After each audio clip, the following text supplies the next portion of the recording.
Hello, Radiant One, and welcome to Spiritual Business with Maria Estela, the show and podcast for soul-driven, heart-based spiritual entrepreneurs, business owners, and Magdalene's rising, ready to expand and wanting to lead with love in business and life. I am your host, spiritual business coach, mentor, catalyst, and facilitator, Maria Estela, and it is my deep honor, my great pleasure, and joy to share this episode with you. If you feel the deep stirrings of something new asking to be born through you, go to mariaestela.com/DCIA to download the free guide, Divine Clarity and Inspired Action, that I've created for you. Divine Clarity and Inspired Action will help you to connect deeply with your divine feminine essence of gnosis, wisdom, knowledge, and intuition, as well as activate your divine masculine essence of action, creation, expansion, and building, so that you may experience the satisfaction, the joy, and the liberation that comes from bringing to life that which you are here to birth, while being, doing, and living your soul's divine purpose. On my website, you will also find show notes, transcripts, and previous episodes. Hello, Radiant One, and a very big and a very warm welcome into today's episode, in which I am going to be diving into the challenges of becoming the expert, being the authority within your field, or the teacher's teacher. And this episode is something that's been stirring within me for a while. I've wanted to share this with you because it's been coming up more and more in my sessions with clients that they have come to a point, or they are at a point where they're actually being called towards or asked to step into the role of the leader, the expert, the authority within your field, or the teacher's teacher. And in this episode, I'm going to share some of the commonalities that I see that come up when that happens, or some of them, I'm not sure I want to call them signs, but challenges, issues that you most likely will have to move through. I want to say that while this episode deals with the challenges of becoming the expert, the teacher, the teacher's teacher, and the authority within your field, then I'm pretty sure that if you're at the beginning of your journey and this is not where you're at yet, you are probably going to be recognizing some of the issues that I mentioned. And if you can go ahead and start working on those already now, you're going to be ahead. So I invite you to listen with an open heart and an open mind, and take what serves you, leave the rest, and then go use it for good. Because the more of us that do this work, the more of us who come from a heart-based, love-based place in being of service to ourselves and our clients and the world, the better the world is. So,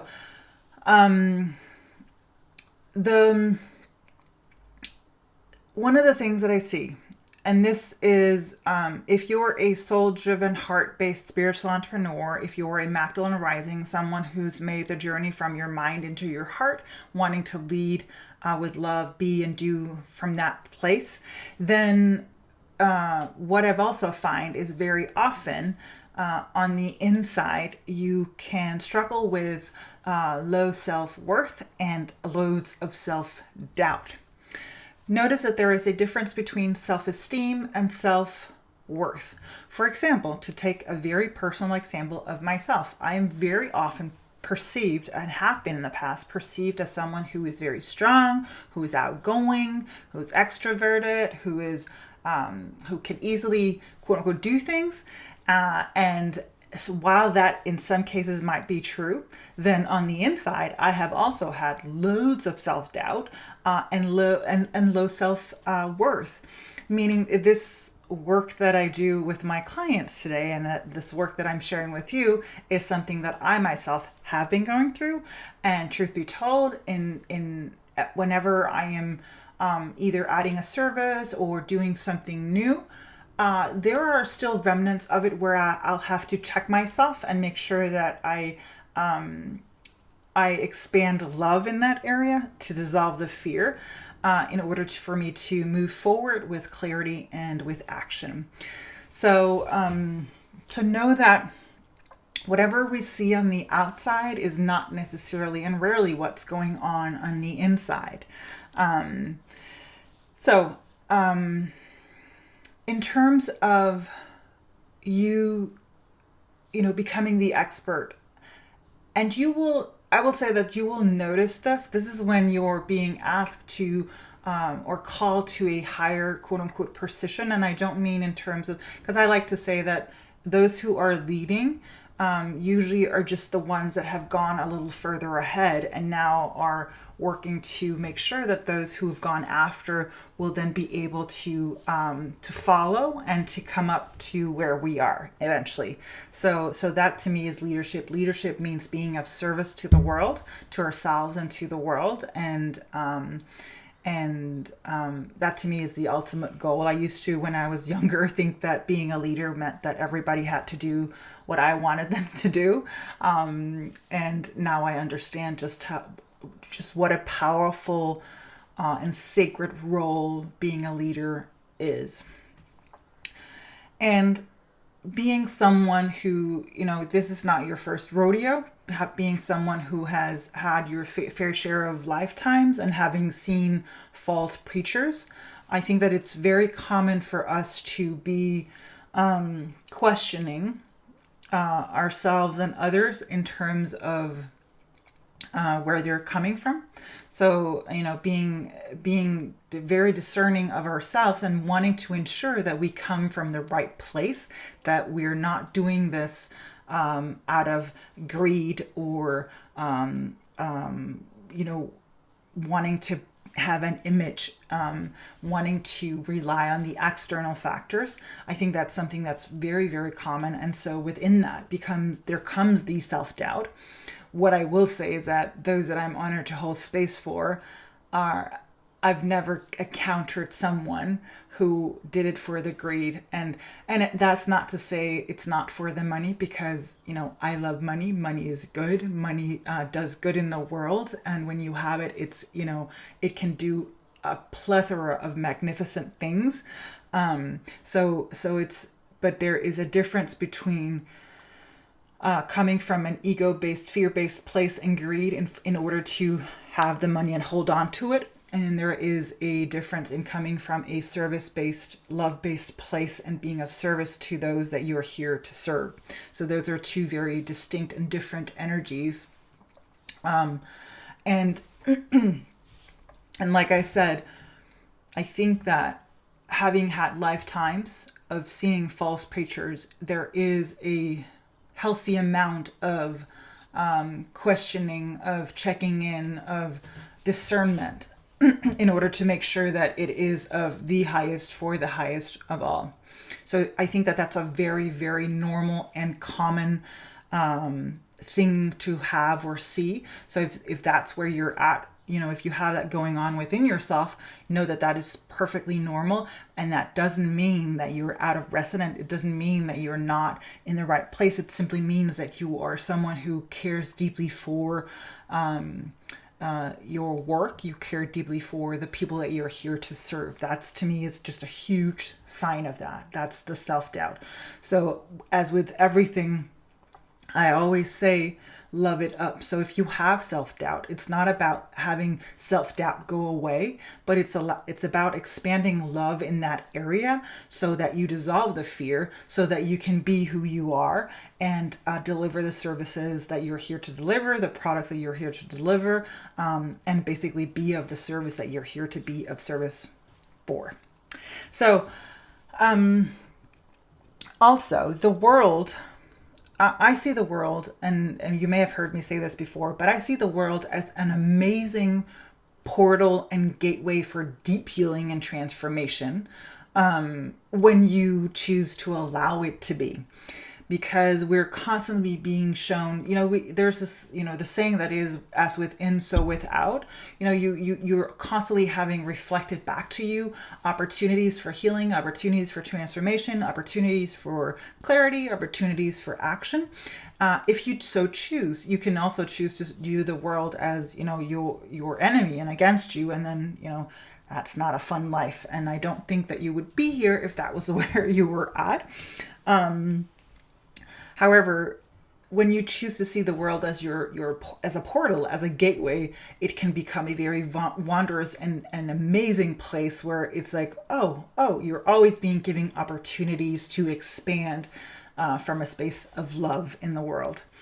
And when it comes to my clients and the and the sessions that we have, there are some external appearances of what's been going on within that I see that's very common when it comes to the challenge of becoming the expert, the authority within your field, or the teacher's teacher. And those are essentially, most of them, connected to the self-doubt or the low self-worth, but they are reflected out into the world as different things. And this is where it's very important for you to become the detective, to be the curious one and seeing, okay, this does not make sense, and what's going on in this area. And then once you can see the thread running back, you can actually begin to say, oh, I'm actually going to choose to come from a space of love and take a different action in that area. And I'm going to share some of those external appearances. Excuse me, I'm just going to have a drink of water.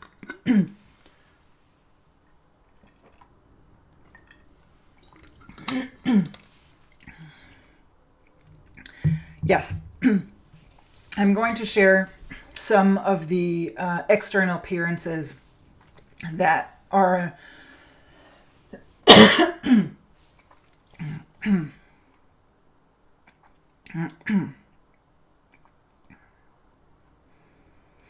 I'm going to share some of the external appearances that are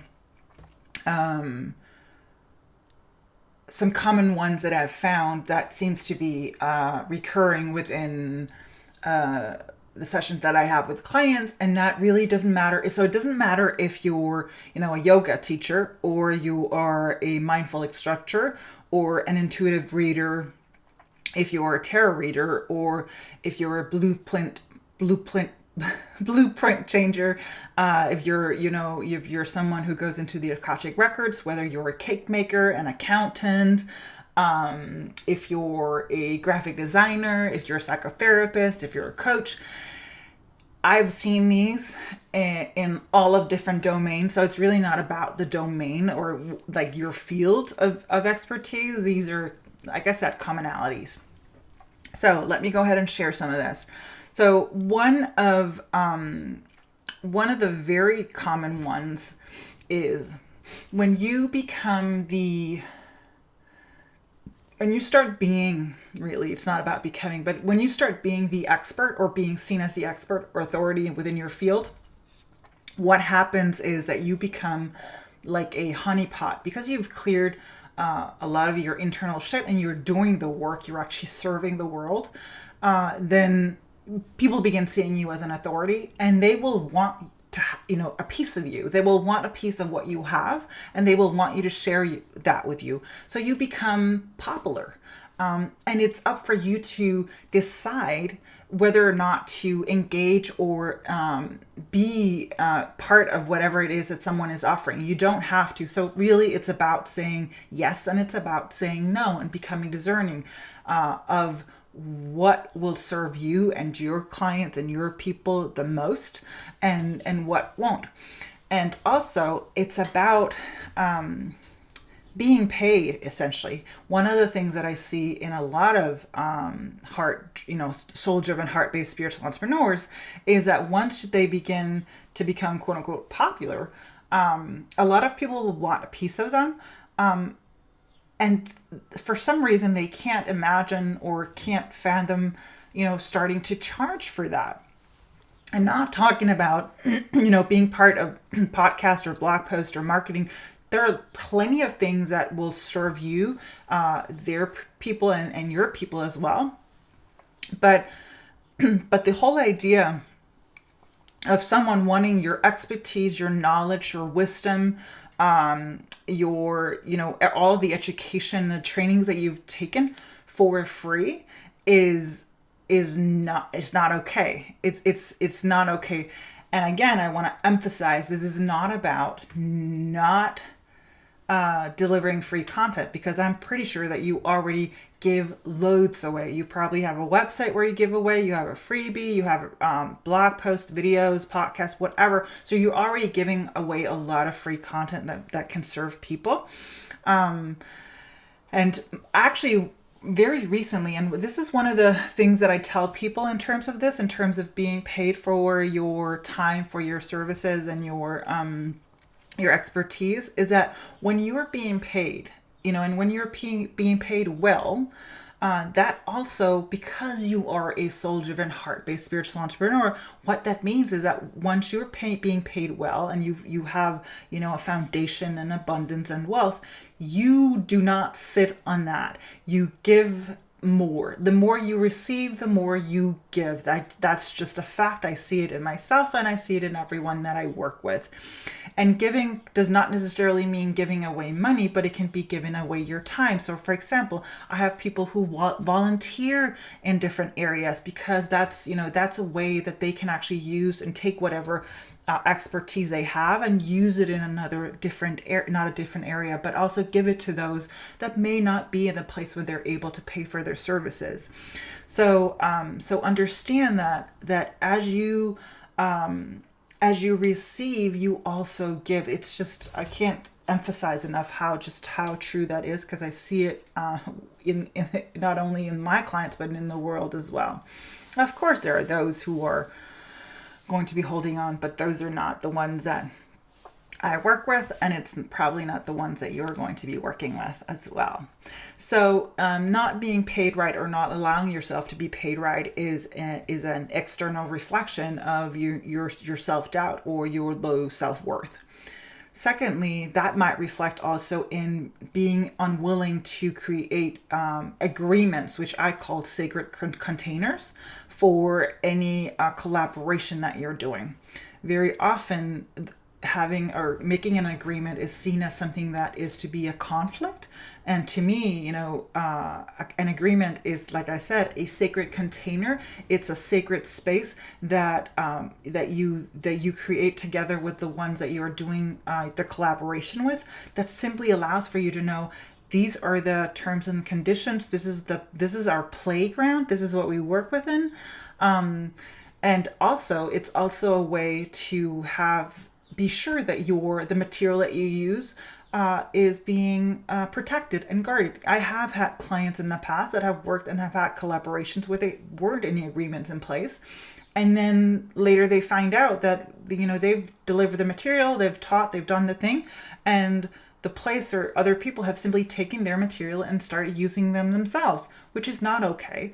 And so having a clear agreement in place on how do we do this, and what is to be done if you want to use my material. Is there a licensing? So making sure that you have agreements in place, especially when you become the expert, the authority in your field, or the teacher's teacher. If you're a teacher's teacher and you have teacher's trainings, then making sure that your students understand what they can and cannot use of the material, and how they can and cannot use the material. It's just simple. And like I said, it doesn't have to be a conflict, because once we know the container, it's so easy to just to move within. And also in creating the container, there's a dance. It's not about either person sitting on the other end holding onto their things. It's about coming to an agreement that suits all and is for the benefit and the highest of all. So that's an external reflection, not having, agreements in place. Another thing is fear. Like, you're not creating the product or the service that's being asked of you. If you have people coming to you and asking you, and I know this because this was recently me, so where someone is asking me for a service that I have been thinking about, but it's not in place yet, and that brings up, for some reason, fear, and so I chose to dive into that and make sure that I again expanded the love within that area, and then dissolve the fear so that I was able to deliver that service, and also charging the right price for it. In terms of charging the right price, I just want to direct your attention to an episode that I did called charging your worth, which I really do not like that term, charging your worth. I will include a link to it in the show notes so that you can go ahead and listen to it or read it, because it's so important. Another way that you can, another challenge is not telling people about the service or the thing that you're creating. Like you have this beautiful thing, and you're not telling people about it, which again can lead back to the self-doubt and the low self-worth, which is in truth all of these reflections or all of these mirroring things is really about reclaiming your power, reclaiming your inherent power, which is your, I would say, birthright. And even before you were born into this life, you came, you're a powerful being, you're a powerful soul. And that leads me to the final thing. It's not owning your power. It's not owning how powerful, how magnificent, how strong, how skilled, how knowledgeable you are, and being, I don't even want to say okay with it, but being assertive about it, being settled in it, and there is a difference, because this comes up very often when we talk about owning our power, is that we don't want to become arrogant. We don't want to become snobbish. We don't want to become, seen as someone who doesn't have both feet on our ground, which is so interesting, because to me, owning your power, standing truthfully in your own light, that means that you are a powerful, open, reflective, kind, caring, compassionate vessel for the healing, the transformation, the uplifting of all. And that is something that is to be honored, I want to say, but also to understand that in that does not lie being arrogant, in that doesn't lie, but it's just, it's a way of the ego to hold you back, to make sure that you don't take that step into that leadership role, or that expert role, that authority within your field role, or the teacher's teacher. And so this has been a longer episode than usual. I just want to leave you by saying, if you've found yourself within some of this, I would love for you to take an inventory of where you're at. Look at these things and ask yourself, be really honest and open with yourself. You're more than welcome to comment as well. But if that's not you, just take a deep and honest look at yourself and see, are either of these showing up for me? And if they are, number one, don't fall into the guilt or the shame trap. Don't allow yourself to be feel guilty for feeling that way. That's, if that's the way you feel, it's the way you feel, and it's totally fine. You find this in order for you to heal it. And that is what I have for you today. I would, in the comments below, I would love to hear from you how, what's the biggest revelation that you have heard through listening to this? What's your biggest takeaway from this episode? I love you. Take care. That is what I had for you in today's episode of Spiritual Business with Maria Estella. I hope it served you well. For all of the deets and the details, click the link in the description. And if you enjoyed this episode, support its message by sharing it with a friend or on social media, or leave me a comment or review. God bless.